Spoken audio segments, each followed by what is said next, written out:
To another edition of Curtis Jones Writing. I'm on chapter 10 in Love Endures All Things, book one. It's a love story from teenage marriage through senior years.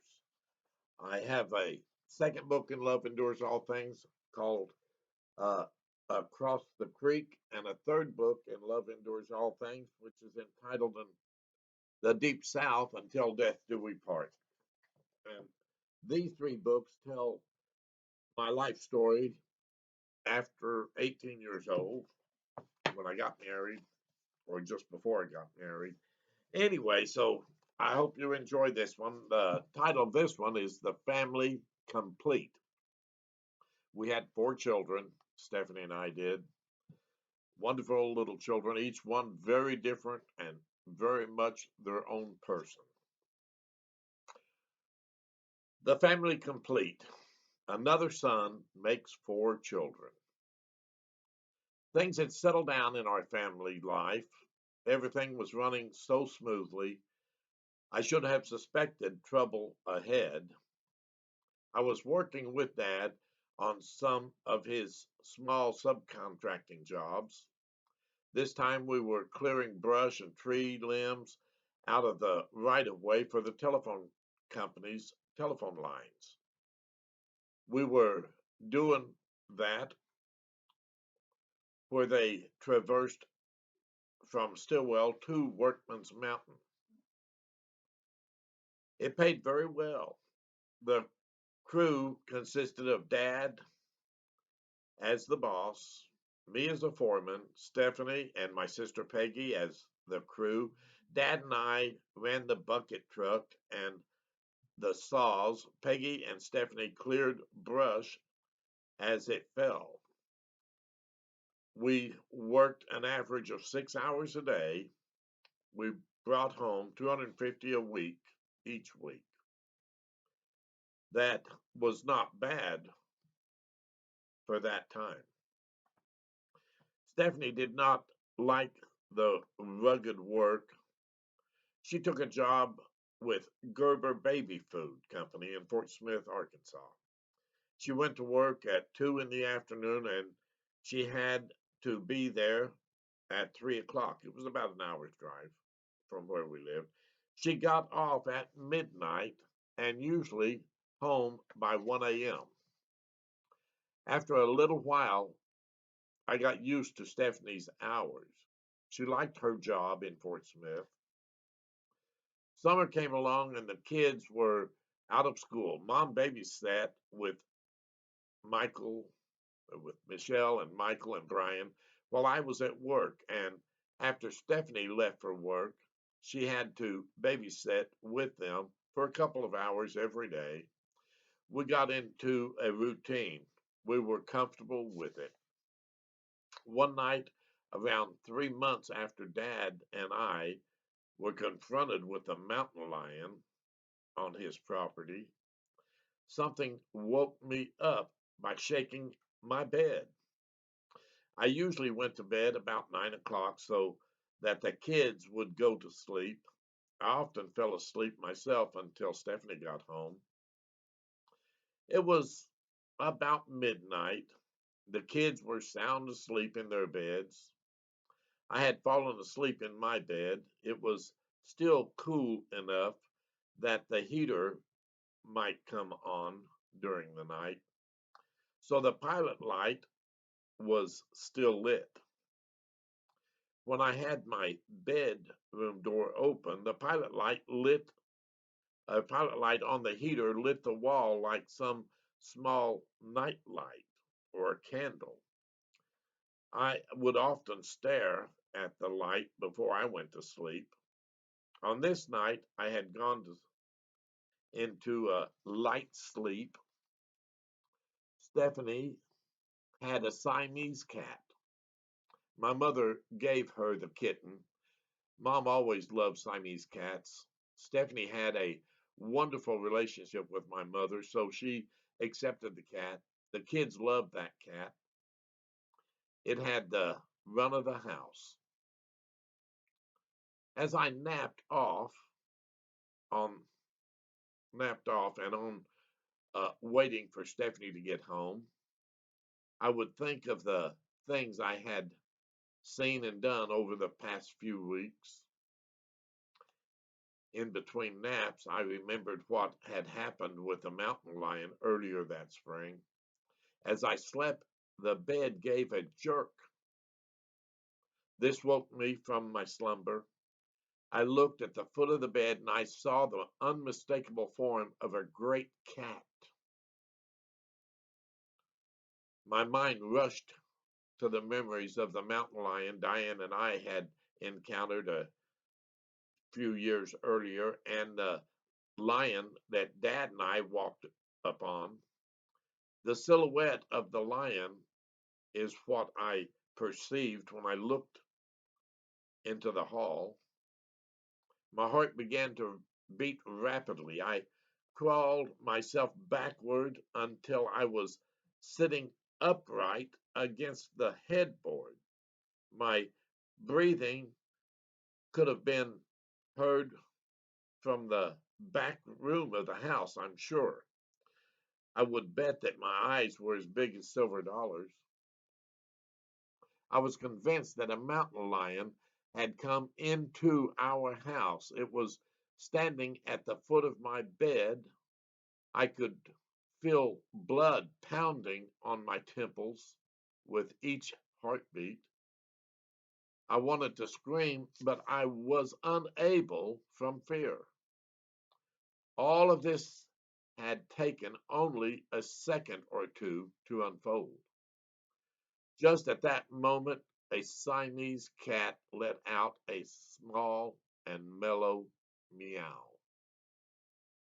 I realized what I was looking at was not a mountain lion, but Stephanie's kitten. I had climbed toward the headboard so fast the bed was now unmade. It was about 1 o'clock in the morning, so I shooed the cat off of the bed and returned to the light, and turned on the light and began to remake the bed.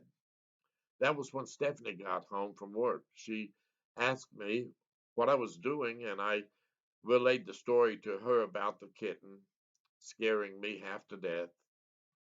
We had a very good laugh and spoke of that before we went to sleep. The next morning, we all went next door to Mom and Dad's house and had coffee while I told them of the story of the mountain lion in bed with me. The cat was standing right on the end of the bed, and his silhouette was easily seen by the light on the wall. We had a wonderful laugh about how night frights can change your perception of what you think you see and hear. I never thought anything else about the story that I had told that morning, but all of my children were there and they heard the tale too. I thought that it might keep them from wandering off into the woods without someone to protect them. It seemed like a good thing for them to hear. Our life ran along very smoothly for some time. We sold our trailer house and bought a wood frame house that lay at the front edge of Dad's property. It was the house that Uncle John had built several years earlier. Stephanie and I began to remodel the house. We settled into it. It was a much larger house than the little 2 bedroom mobile home was. It was a 3 bedroom home with a carport. We enjoyed the house and the room that we had so that the kids could run around and play. I built a fence around the yard for security. While we lived there, Stephanie was uh, reaching full term on her pregnancy. We were going to have another child. Stephanie had quit working a few weeks earlier to ease the difficulty of her pregnancy. We were also very excited about the new baby coming. Stephanie and I had gone to town on a Saturday to buy groceries. When we got home, there was a 5 foot long diamondback rattlesnake sitting on my step. It blocked our entrance into our house. My guns were in the house. I only had keys to the front door where the snake lay. We drove the quarter mile back to Dad's house and told him to bring his 22 and kill the snake. When we got home, the snake was still sitting on the steps, sunning. He was probably doing this to try to warm up. He must have lived someplace nearby.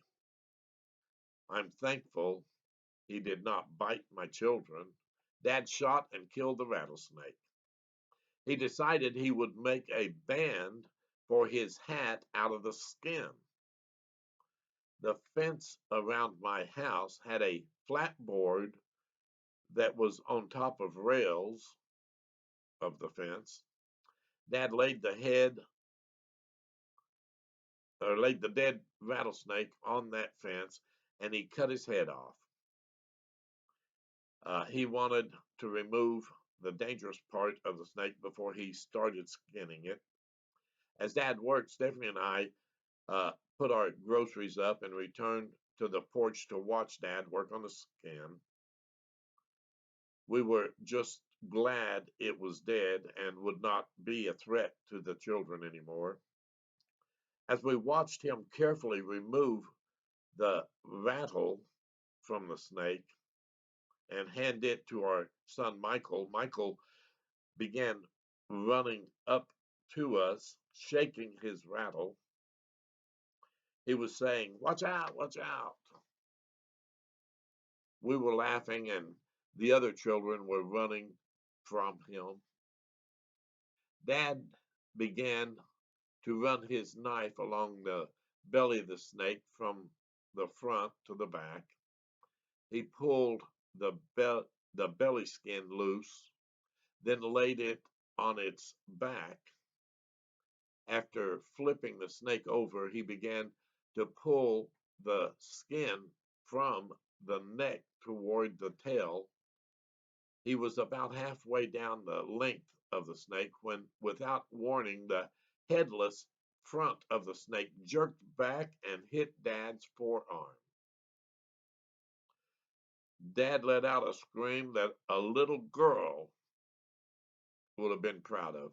Stephanie and I jumped to our feet to see what had happened. Dad flung the snake into the air and it landed right back in front of him. He was cursing while he turned and ran toward the house. Stephanie and I began to laugh so hard we almost fell off of the porch. When Dad got to the house, his face was as red as a beet. He was angry that we were laughing at him and asked us to hush. We were not able to because it was a very funny thing to have seen. Oh, if I could have put that on America's Funniest Home Videos, I'm sure I would have won the $100,000.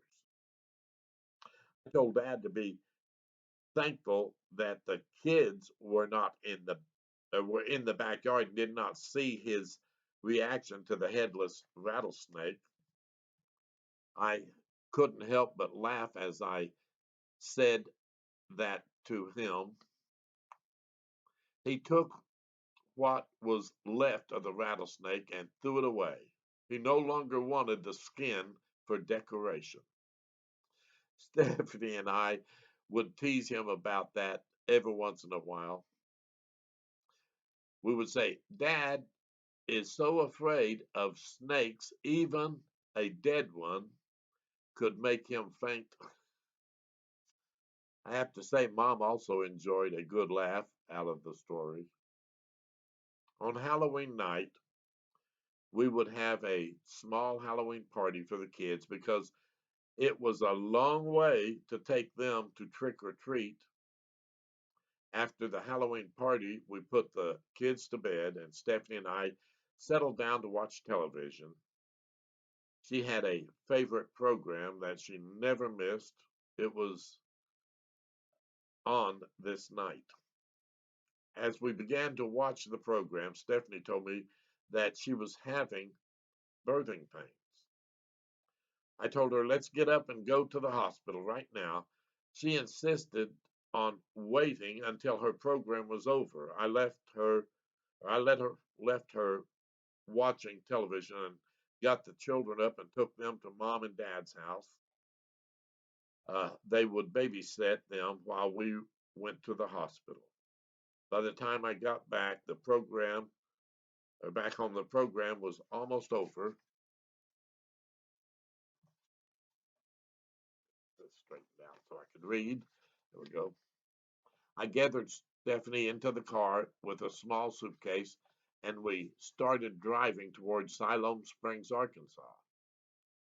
That is where Stephanie's doctor was and where she would have the baby. It was about 50 miles north of us.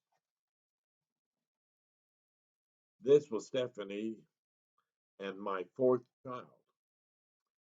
But please don't think it became humdrum because each birth is equally scary and equally wonderful.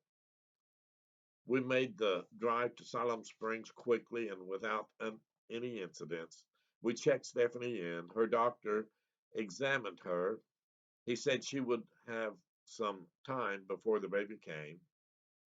He said he wanted to go out and finish trick or treating with his children. They put Stephanie into a labor room, and I stood there with her. She held my hand and would squeeze tightly each time she had labor pains. After a while, it was hurting my hand because she squeezed so tightly. I asked her to let me remove my ring because I was afraid it would cut my hand. She had only been there about half an hour when they decided to call the doctor back because it was time to deliver. Salem Springs is a small town. The doctor was back in about 10 minutes. Turns out that the labor room was also the delivery room. I was standing just outside the door from Stephanie's delivery room, and I could hear her screams of agony and pain. She was delivering our son. At that moment, I decided that I would rather have my wife alive and well than another child. Stephanie and I wanted six children, but after I experienced the fear brought on by her difficulty, I wanted no more children. This would be our last child, born on Halloween night. My father sometimes called the baby Spooks because of his birth date. Our daughter Michelle was born on February 29th, a leap year baby. Brian, born on December 30th, almost a Christmas baby. And our first son, Michael, was born at 11 months to the day after Stephanie and I got married. It was easy to remember my children's birthdays. Everyone was so excited about the new baby. It was a month until he it wasn't a month until he was spoiled. That's what you do with babies.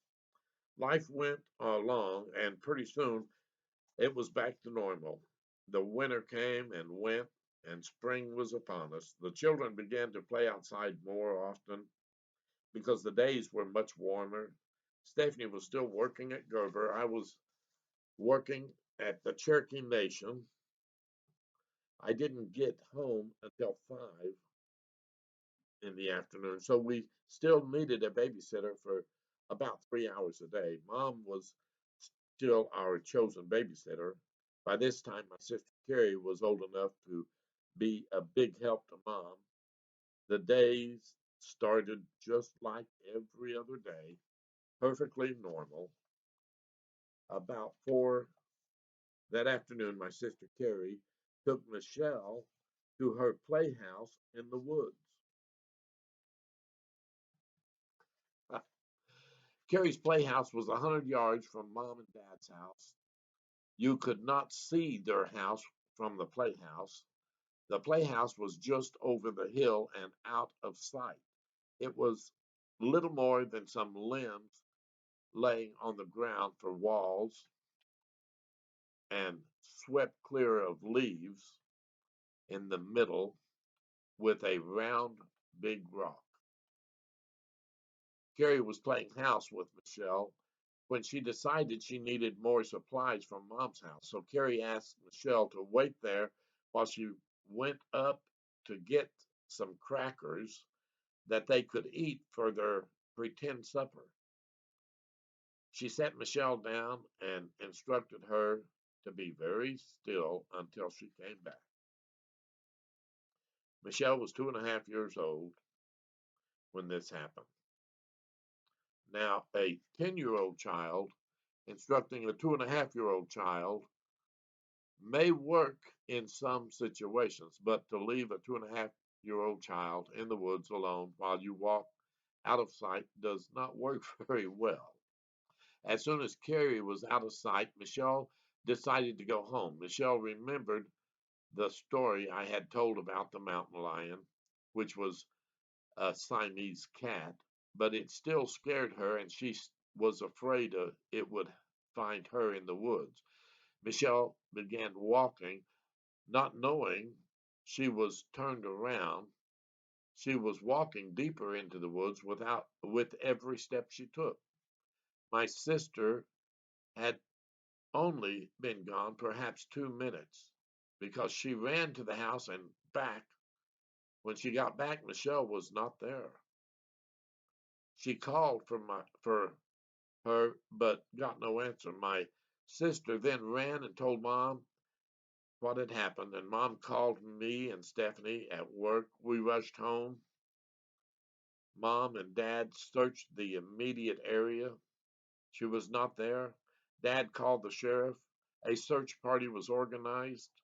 I got home about when the sheriff arrived. Stephanie got home a half hour later. Every neighbor volunteered to search. Many people came from town to help search.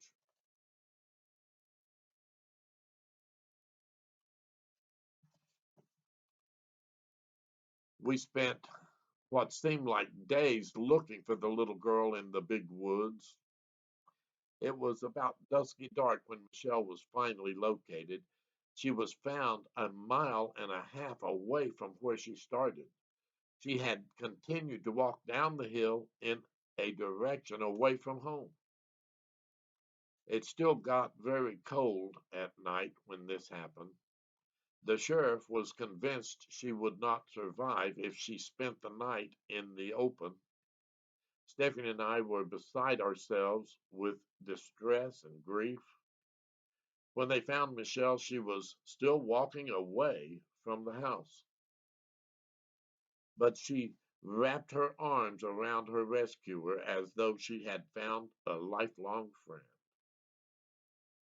She was crying so loudly as she walked that was what caught the attention of her rescuer.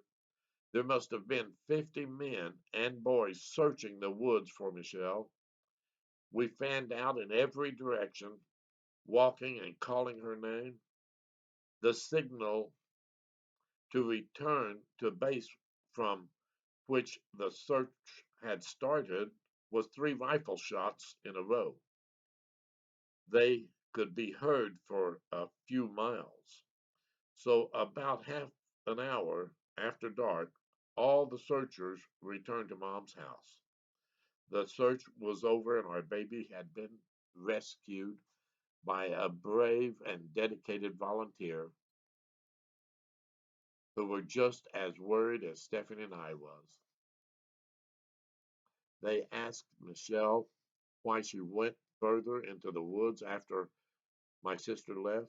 She thought she was following Carrie back to the house. She could not understand why she had not come to the house yet. My sister Carrie, my sister cried as much as Stephanie and I did. She was convinced that she lost our baby. Things like that happen, though. Even though we tried to console Carrie, she would not be consoled. She never went to her playhouse again, nor would she take Michelle to her playhouse again either. I hope you enjoyed this story. It's another one of the tales of my strange life, all kinds of things happening ever so often. If you enjoy what I do, you can find my books at my webpage, curtis-jones-books.squarespace.com, or you could go to the other site, my Facebook page, which is Curtis Jones author page on Facebook.